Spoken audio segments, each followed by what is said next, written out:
Grab your coffee, mama. It's time for coffee, clients, and nap time. I'm Sarah Marie, and this is your guide to building a business that works for you and your family.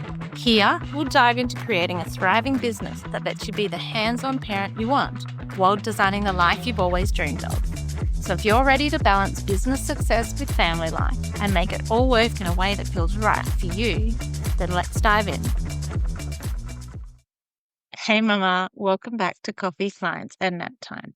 I'm Sarah Marie, and today we're talking about something I see a lot of mums in business struggling. And maybe it's been weighing on your mind, but you haven't quite known how to address it. I'm talking about your partner and your business, and that gap between where they are and where you need them to be. If you've ever felt like you're building your business in a bubble, like your partner doesn't quite get what you're trying to do, or like you're constantly having to justify why you're working when you could be doing something else, then this episode is for you. All right, let me paint you a picture. It's 8 p.m. The kids are finally in bed. You sit down at your laptop, excited to work on that project you've been thinking about all day. And your partner looks at you and says, "Are you working again? We never spend time together anymore." Or maybe it's Saturday morning and you mention you just need to hop on a quick client call. And the response? "Can't you just do that on Monday? It's the weekend." Or perhaps you're explaining your latest business investment, course, a coach, a new tool maybe, and you see that look, that "here we go again" expression that makes you feel like you're asking for permission to chase a hobby rather than building something legitimate. Does it sound familiar? Here's the thing. I'm going to assume that your partner loves you and that they want to support you. But sometimes there's a disconnect between what you need and what they understand. And that disconnect can leave you feeling isolated, frustrated, and frankly, just a little bit resentful. Today, we're going to bridge that gap. We're going to talk about the conversations that need to happen, the mindset shifts that can transform your relationship dynamics, and the practical strategies that will help you build a true partnership around your business. Because I truly believe you shouldn't have to choose between your business dreams and your relationship. You can have both. You deserve to have both. I also want to pause here for just a moment and acknowledge that what I'm going to say is based on the assumption that you are in a relationship that is not dysfunctional or abusive. However, I know this is not the case for a lot of women, and I also have been there and experienced that myself. If you are in a situation where there is control being exerted over you in your relationship, whether it might be emotional, financial, or physical, I urge you to reach out to one of the support services I will list in the show notes. Even if you're unsure if you are, please reach out and find support. You don't have to navigate this alone. All right, let's get into it. Let's start with the disconnect and why our partners don't always get it. I want to start by getting really real about why this disconnect happens in the first place, because understanding the why is the first step in fixing the what. Your partner probably wants to support you. They're not sitting there twirling their moustache, plotting ways to sabotage your business dreams. But they might not understand what supporting you actually looks like. They might see your business as a hobby rather than as a legitimate venture. And I get why this happens. If you're working from your kitchen table, if you're fitting work around nap times, if you're not yet making significant income, it can be hard for someone on the outside to see the vision that's just so clear to you. They might not understand the emotional investment you have in your work. For you, this isn't just about making money. It's about purpose, fulfillment, identity, flexibility, building something that's yours. But if they've never experienced that entrepreneurial pull, they might not get why you care so much about something that seems, from their perspective, to be causing you stress. Plus, and here's the thing we don't talk about enough, they might also be carrying their own fears about financial security, time management, or family priorities. When they see you investing time and money into your business, they might be thinking about the mortgage payment, the interest rates, and the holiday plans that you had to cancel. Their resistance might not be about your business at all. It might be about their own anxiety about the future. Let me share a few common scenarios I hear about all the time. There's an eye roll when you say you need to work during what they think is family time. You know the one. You mention you have a client call on a Sunday afternoon and suddenly you're the bad guy for not being available 24/7 for family activities. There are comments like, "Can't you just do that later?" or how much money are you actually making? As if your business is only valid if it's generating significant income right now. Never mind that every business takes time to build. There's the feeling like you have to sneak around to work on your business. You wait until they're asleep, or you pretend you're just checking emails when really you're working on your marketing strategy. You feel like you're having an affair with your own business. There's being interrupted constantly because your work isn't seen as real work. They'll ask you to handle something kid-related while you're clearly working because, in their mind, you're just at home anyway. And there's having to defend every business expense or time investment. You want to invest in a course or hire a coach, and suddenly you're in a budget committee meeting explaining why it's all necessary. Why does this happen? Well, usually it comes down to a different perspective on a few key areas. The first is risk tolerance. You might be comfortable with the uncertainty of entrepreneurship, while they prefer the security of a steady paycheck. Neither is wrong, but these differences can cause tension. There's the different definitions of work. They might define work as having a boss, a schedule, a physical workplace. And your version of work is being flexible, creative, and self-directed, so that may not fit their own definition. There's the different timelines for success. You might be thinking in terms of years, building slowly and sustainably. They might be expecting to see results in just months. Again, neither is wrong, but these different expectations can cause friction. Another is different communication styles. You might process by talking things through, sharing your ideas and dreams. They may prefer to see concrete results before they engage in something. You might need emotional support to fuel your work, or they may prefer to offer practical solutions. And then there's the different ways of processing stress and change. Building a business is inherently stressful, and it creates change in your family dynamics. You may thrive on that energy, while they may feel unsettled by it. Understanding these differences doesn't excuse unsupportive behaviour, but it does help us approach the conversation with empathy and strategy rather than frustration and blame. So now that we understand why the disconnect happens, let's talk about the conversations that can bridge it. And yes, I say conversations, plural. This isn't a one and done chat. It's an ongoing dialogue that evolves as your business grows and your family's needs change. Okay, so this first conversation I like to call the vision talk. This is where you share your why, not just what you're doing, but why it matters to you. This isn't about convincing them to love your business as much as you do. It's about helping them understand what drives you. You might say something like, I want to help you understand why this business means so much to me. It's not just about the money, although that is important too. It's about building something that's mine, something that gives me purpose and fulfillment. It's about creating flexibility for our family so I can be present for the kids' activities while still contributing financially. It's about showing our kids that mums can be entrepreneurs too. Paint the picture of what success looks like for your family. What would change if your business thrived? More family vacations? Less financial stress? The ability to be home when the kids get off the bus? Money for the kids' after school and weekend sports activities? Help them see how your business dream aligns with your family dreams. Always address their concerns directly and honestly. If they're worried about money, acknowledge that. If they're worried about time, acknowledge that too. Don't dismiss their concerns or pretend they're not valid. Instead, you can say something like, I know you're worried about the financial investment.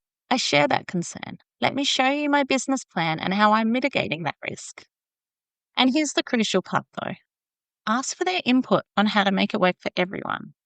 This isn't about getting their permission. It's about getting their buy-in. What would you need to be true for you to feel comfortable with me pursuing this? What support would you need from me to make this work for our family? The second conversation is the reality check. This is where you get specific about what you need from them and what you can and cannot guarantee. This conversation is about setting really realistic expectations. Be honest about what you need from them. Do you need them to take on more of the household management? Do you need them to handle bedtime routines? Do you need them to not interrupt you during your work hours? Do you need them to believe in your vision even when you are having doubts? Be specific. Instead of saying, I need more support, say, I need you to handle the kids' Sunday morning routine so I can do my weekly planning. I need you to take over grocery shopping so I can use that time for client work. I need you to not ask me about household tasks when I'm clearly working. But also be honest about what you can and cannot guarantee. You can't promise that your business will be profitable by a certain date. You can't guarantee that you'll never have to work during family time. You can't promise that this won't be stressful sometimes. What you can promise is that you'll communicate openly about how things are going, that you'll prioritize your family relationships, that you'll be strategic about your time and investments, and that you'll regularly evaluate whether it's still working for everyone. The third conversation is the partnership agreement. This is where you get practical. You're essentially creating a family business plan that covers roles, responsibilities, boundaries, and expectations. You need to define the roles and responsibilities first. Who's handling what in the household? Who's the primary parent during your work hours? Who's managing the family calendar? Who's responsible for business finances versus the family finances? Then you need to establish boundaries and expectations. What are your work hours? When are you available for family activities? What constitutes a business emergency that would interrupt family time? How will you handle busy seasons versus the slower periods? Then you need to create systems for communication and check-ins. Maybe you have a weekly family meeting where you discuss the upcoming week's schedule. Maybe you have a monthly business review where you share what's working and what's not. Maybe you even have a quarterly planning session where you adjust your approach based on what you've learnt. And finally, plan for different scenarios. What happens during your busy season? What happens if you have a slow month? What happens if you need to invest more money in the business? What happens if you need to pivot your strategy? Having these conversations ahead of time makes it easier to navigate challenges when they do arise. Now let's talk about the specific objections you might hear and how to address them with empathy and strategy. Objection 1. You're always working. First, acknowledge the truth in this if it exists. If you are working constantly, that's not sustainable for you or your family. But also help them understand the difference between the building phase and the maintenance phase. You might say something like, I know it feels like I'm always working, and I understand that's frustrating.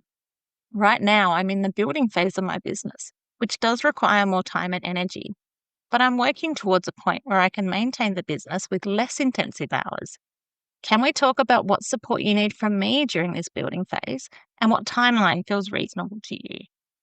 You need to create clear work boundaries and stick to them. Maybe you work Monday through Thursday, but Friday through Sunday are family time. Maybe you only work during school hours, but you're fully present after 3 p.m. Whatever boundaries you set that work for you and your family, honour them. This shows your partner that you're committed to balance, not just business success. Finally, show how your business can actually create more family time in the long run. I know I'm working more hours right now, but the goal is to build something that gives us more flexibility. Instead of me working 40 hours a week for someone else, I'm working towards being able to work 25 hours a week for myself and still contribute the same amount financially. The next objection might be, how much money are you actually making? This question can really feel like a punch to the gut, especially if you're not yet profitable. But it's actually a fair question that deserves a thoughtful answer. You need to be transparent about your current income and expenses. Show them your numbers. If you're not yet profitable, explain what you're investing in and why. If you are profitable, show them how the money is being used. You could share your financial projections and timeline. Right now, I'm investing more than I'm making, but here's my plan for profitability. Based on my research and my current growth rate, I expect to be profitable by month 12 and making X amount by month 18. You can discuss the difference between profit and investment. Help them understand that businesses often operate at a loss initially while they're building assets and systems. I know it looks like I'm spending money without making money, but I'm building assets that will generate income over time. And finally, it's important to talk about the non-monetary benefits too. Even if this business never made $1, it's given me confidence, skills, and connections that are valuable. It's shown our kids that mums can be entrepreneurs. It's given me a sense of purpose and fulfillment that makes me a better partner and mother. Another common objection could be, the kids need you. This objection often comes with a huge side of guilt, so address it head on. Discuss what you're modelling for your children. You could say, I want our kids to see that mums can have ambitions and pursue them. I want them to know that being a mother doesn't mean sacrificing your dreams. I want them to see what hard work and perseverance looks like. You could talk about quality time versus quantity time, such as, I'd rather spend 4 focused hours with the kids than 8 distracted hours. When I'm fulfilled by my work, I'm more present and engaged when I'm with them. It's important also to share how your business can actually improve your parenting, such as, this business is teaching me skills, time management, patience, problem solving, that make me a better parent. And the flexibility it's creating means I'll be able to be more involved in their activities as they get older. You could address any guilt or concerns about being present. I know you're worried that I'm not present enough, and I understand that concern. Can we talk about what presence looks like to you? What would help you feel more confident that the kids are getting what they need from me? This is also where you can share with them how building your business means you can be more present for the kids rather than having them cared for by someone else 5 days a week while you're working for someone else. Many mums build their businesses so they don't have to be fully reliant on others to care for their children while they earn an hourly wage, which, let's be honest, ends up being spent on childcare anyway. Another concern may be, it's too risky. This is often the underlying concern behind all the other objections. Acknowledge their concerns about financial security. Say something like, I understand that investing in this business feels risky when we have a mortgage and kids to think about. Let me show you how I'm managing that risk. You could share your risk mitigation strategies. Maybe you have a separate business account that limits how much you can invest. Maybe you've already set up a timeline for profitability that includes a backup plan. Maybe you're starting small and scaling gradually. Discuss what risk actually means for your family. You could say, what feels riskier to you? Me investing in a business that could create financial flexibility for our family, or me staying in a job that I don't love and that doesn't give us any flexibility at all?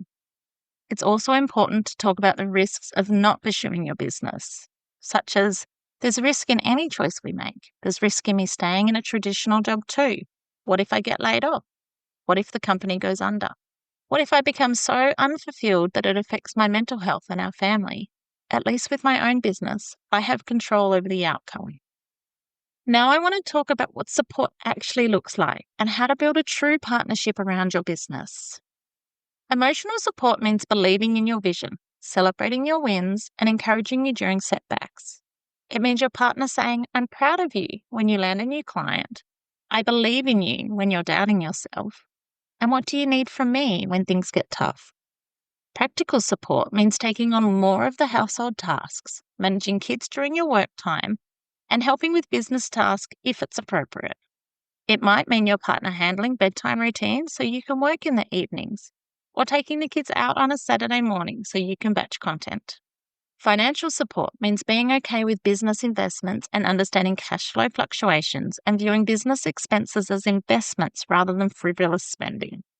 It means having conversations about money rather than arguments about it. Mental support means not adding to your mental load, taking ownership of family logistics, and being a true partner in managing your household. It means you're not the only one who remembers doctor's appointments, school events, and the grocery lists. To help create your support systems, I recommend establishing weekly check-ins about business and family priorities. Maybe every Sunday evening you sit down together and look at the week ahead. What business commitments do you have? What work commitments do they have? What family activities are happening? What support do you need from each other? Create clear communication about busy periods and deadlines. If you have a launch coming up, or a big project due, or a particularly busy season, talk about that ahead of time. Something like, the next 2 weeks are going to be intense for me. Here's what I need from you, and here's how I make sure you get what you need to. You could use a shared family calendar that includes business commitments. This helps your partner see your work as legitimate and plan around it accordingly. It also helps you both see the big picture of what's happening within the family. Establish agreement on household responsibilities and childcare duties is such an important step too. This might mean redistributing some tasks or hiring help for others. The key is that you're both clear on who's responsible for what, so there's no confusion or resentment. It's also important to regularly evaluate what's working and what isn't. Maybe monthly, maybe quarterly, whenever it is, sit down and honestly assess how things are going, what's working well, what needs to be adjusted, what support you might need more of, and what support do they need more of. The goal is to move it from your business to our business. This doesn't mean your partner needs to be involved in the day-to-day operations or have ownership of your business, but it does mean they need to see your business success as a family success. When you land a big client, that's a win for your family. When you have a slow month, that's a challenge for your family to navigate together. When you need to invest in your business, that's a family decision to make together if you don't have the funds in your business. Your partner's support is an investment in your family's future. Every hour they spend managing kids so you can work, every household task they take on, every emotional encouragement they offer, it's all investment in that life you're building together. Look for win-win scenarios wherever possible. Maybe your partner has skills that could help your business. Maybe your business success could fund something they want too. Maybe your increased confidence and fulfillment makes you a better partner. All right, let's tackle the big one. What to do when your partner still just doesn't get it. I get it. You've had all these conversations and your partner just still isn't on board. If they're still unsupportive, still dismissive, still treating your business like a hobby. First, let's talk about setting boundaries. You don't need permission to pursue your dreams. You're an adult. You're capable of making decisions about your own life, and you have the right to pursue meaningful work.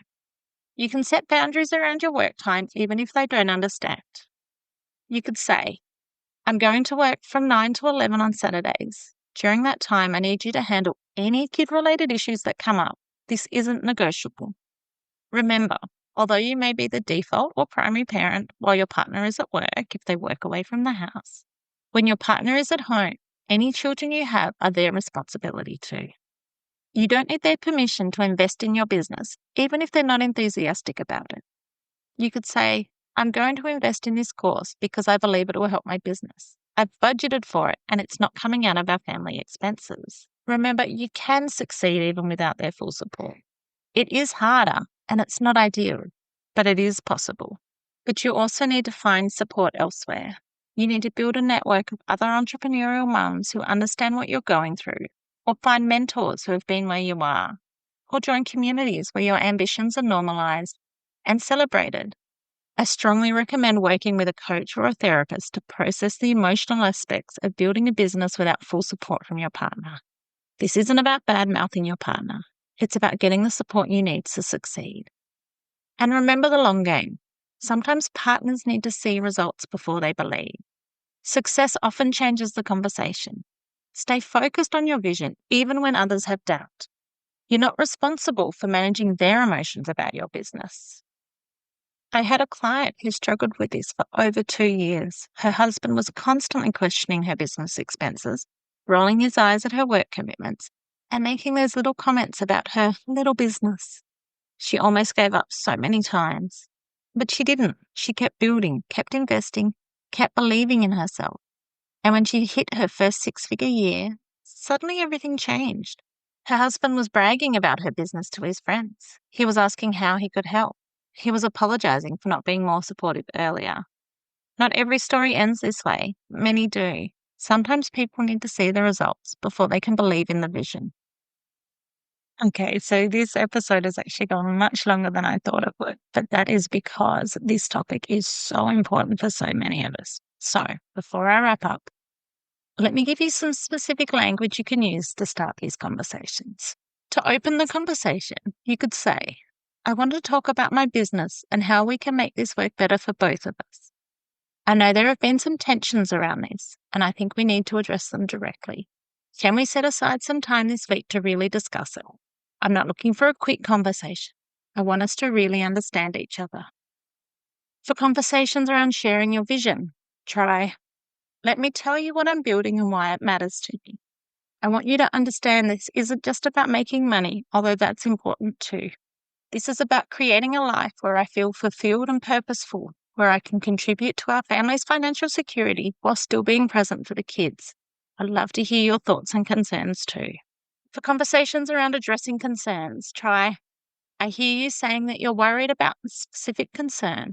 Help me understand what's behind that worry. What would need to happen for you to feel more comfortable with this? Let's figure out how to address this together. For conversations around asking for support, you could say, "What I really need from you is specific support.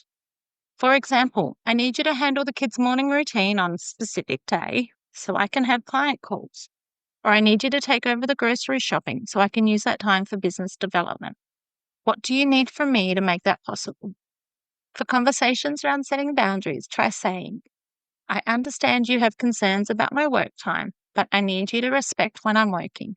When I'm in my office with the door closed, or when I've told you I'm working, I need you to handle things without interrupting me unless it's an emergency. Can we agree on some boundaries that work for both of us?" For conversations around addressing financial concerns, you could say, "I know the business expenses feel scary when we're already managing a household budget. Let me show you my business plan and how I'm tracking expenses and revenue. I want us to make financial decisions together, but I also need you to trust that I'm being responsible with this investment." And finally, for conversations that are talking about time, you could say, "I know it feels like I'm always working, and I understand that's frustrating. I'm in the building phase right now, which requires more time and energy, but I'm working towards a maintenance phase where I can run the business with fewer hours. Can we talk about a timeline that feels reasonable to you?" Now, this whole process requires some mindset shifts, both for you and your partner. For you, you don't need to apologize for your ambitions. Your dreams are valid, your goals are worthy, and your business is legitimate. Stop apologizing for wanting more for yourself and your family. Not everyone will get your vision, and that's okay. Your vision doesn't need to make sense to other people for it to be valid. You can be a great partner and a successful entrepreneur. These aren't mutually exclusive. In fact, pursuing your business dreams can make you a better partner because you're more fulfilled and content. And your success doesn't threaten your relationship unless you let it. Yes, building a business changes family dynamics, but change doesn't have to be threatening. It can be exciting and positive. Your partner's concerns often come from love and fear, not malice. They're worried about your family's security, about having enough time together, about things changing. These are valid concerns that deserve empathy, not dismissal. They might need time to adjust to this new version of you. If you've been primarily focused on the family and household management, your shift towards business building might feel jarring. Give them time to adjust. They might have their own dreams and ambitions that aren't being addressed. Sometimes resistance to your business is actually unexpressed frustration about their own unfulfilled goals. Ask them about their dreams too. Supporting your business doesn't mean sacrificing their own needs. This isn't a zero-sum game. You can both get what you need if you're creative and communicative about it.